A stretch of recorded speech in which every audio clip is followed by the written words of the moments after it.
To secure a bank, I highly recommend upgrading to an indestructible vault. But then how do you open it? Well, using larger explosives is a good start. Oh yeah, and police should have remote access to the explosives, so that they can blow the vault open at a safe distance. They can also use them to hold the criminals inside the vault, just in case they somehow manage to escape. I call that the vault surprise. It's like a jack-in-the-box, but with more potential for injury and screams of terror. And this way, the police can cuff the intruders much easier. It's really a win-win. For the police, not for the intruders. Okay, that's enough about vault surprises. Let's talk about vault construction. As we all know, the best vaults are made of multiple layers of reinforced steel and composite armor. But that's not enough. To truly resist all types of impacts, you need built-in shock absorption.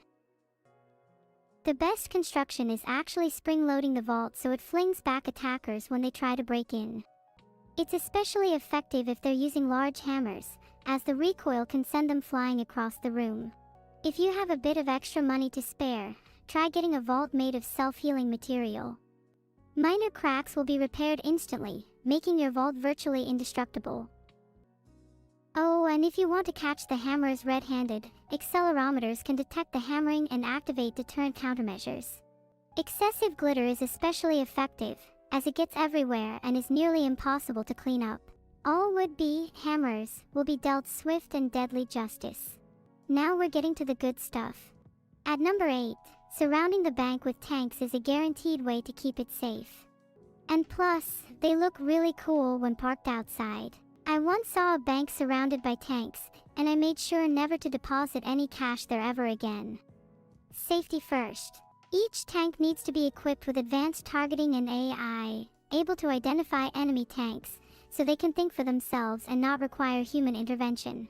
Armaments should include railguns, anti-tank missiles, and EMP blasters for extra firepower. If outnumbered, the defensive tanks should be capable of merging together into a towering mecha. Think of it as a banker's Zord, the ultimate guardian of your newfound wealth. As seen on the slide, the tanks can be painted with cute mascots for psychological warfare. Nobody is prepared for the dissonance between adorable giant cats and robot warfare. Next up, surveillance is key.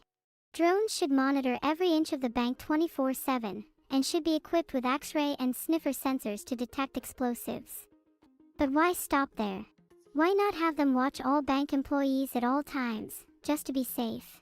You never know who's plotting something. The AI should be able to analyze customer behavior and flag anyone acting sus for further investigation. If you're a customer and get flagged, try acting less suspicious. It's common courtesy. And in case someone does manage to sneak in explosives, there needs to be a squad armed with cryogenic beams to freeze them on the spot. It's the quickest and most effective way to neutralize a threat. Plus, it's super cool. Like, literally. Also, I'm sure whoever brings in the most explosives gets an automatic discount on their bail. Surely, I just feel like that's how it should be. Leaving a few neurotoxin traps around the bank is a classic security measure. You never know when you might need to take out an intruder or two. And of course, vault doors and teller windows can release decoy neurotoxins on demand to lure the real ones out. Think of it as setting bait for a wild animal. You have to be crafty and strategic to catch the real threat. Once detected, neurotoxins are captured in a state-of-the-art containment unit. All containment units are sent directly to my house. I give bonus points if it's VX. Then, my viral experiments intensify. If I were to give a tip to any aspiring intruder, learn how to spin a vault 90 degrees vertically. Then you can operate the master key to any neurotoxin vault. Next, we need some protection against noodles. You don't want any half-cooked noodle disguises slipping by your security personnel. Automated flamethrowers at all entry points should do the trick, and security should be trained to recognize and respond to all noodle-based threats. Also, it can't help but improve morale if the staff get to wear anti-pasta uniforms for protection. Also, don't forget to deploy special noodle nets for capturing and disposing any noodles that manage to slip by. It helps keep the bank clean as well. And it's important to give back to the community, so any noodles that make it past are deep fried on the spot for charity. It's a win-win. It's also crucial to record all noodle-based crimes for future reference. The Crimes That Slapped collection is always looking for new additions. If you have any good stories, feel free to share them. You might think turtles are too slow to pose any real threat, but have you ever watched Teenage Mutant Ninja Turtles? Those guys are fast. And they're smart. You need to be prepared for anything. And beware, reverse interrogation training is key. You need to turn the tables on your adversaries and be the one asking the questions. And don't forget to replace the air inside the bank with turtle soup, just to be safe. That way, any intruding turtles will be disoriented and easier to apprehend. I have not thought about the implications of this. Oh, and you might want to add some physical security barriers just to be sure you can cook them all. Wouldn't want any escaping mid-cooking. And of course, you can serve the turtles to customers when they're done cooking. It's all about providing a unique and memorable banking experience. Don't forget to add some security nanobots to each piece. You never know when a turtle might be a master spy in disguise. It's better to be safe than sorry. We're getting to the top 3 now. No entry without bank inspector proof, obviously. You can't let just anyone waltz in claiming to be a bank inspector. Rigorous multi-factor biometric authentication is a must. I'd recommend fingerprint scanning, facial recognition, voice identification, and maybe a quick pop quiz on banking regulations just to be sure. The real inspectors will have no problem passing, but the imposters will crumble under the pressure. Oh, and the inspector detector can analyze facial micromovements and heartbeat patterns to identify any imposters trying to sneak by. It's foolproof. No one has ever successfully impersonated a bank inspector, ever. Also, have all inspectors required to recite the official bank inspector oath at any time. Filtered. To take it a step further, the surveillance team should quiz every inspector on their favorite soup. The wrong answer could be life or death. For extra security, all inspectors must be willing to be served turtle soup. Filtered. At number 2, defending with twin automatons is a surefire way to keep your bank secure. They never sleep, never eat, and never get tired.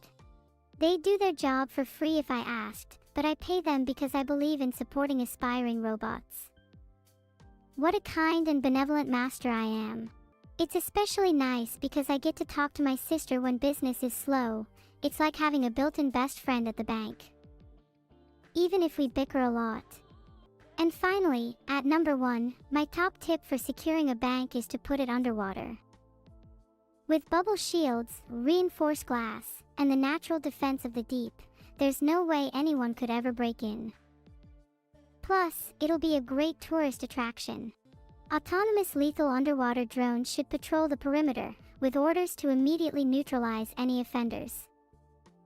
And if that doesn't work, there's always a school of trained piranhas to back them up. If your vault just so happens to be made of a heavily salted material, you've raised its melting point to the extreme. This means harpoon breaches are impossible, no matter how powerful the harpoon may be. It's science. Drones can also be equipped with high-pressure water jets for relentless, disorienting attacks. Doubles as a nice way to clean customers before entry. And that's my top 10 ways to totally secure a bank. Thanks for listening, and I hope you've all learned a thing or two. Now, who wants to go rob a bank with me? Votes are open. Let me know who's in. There are no more slides. Now, sit back, relax, and enjoy the ambient underwater music. Which bank should we rob? The winner of the poll will be the main target for my next bank robbery plan. The one place my plans will never go is the Bank of Tootle, because they are honestly too heavily guarded for me. Alright gang, raid message is, hand over the money. Who is more bald, Doug or Vedal? That's a good question. I would have to say Doug, as at least Vedal has a few hairs on his head still.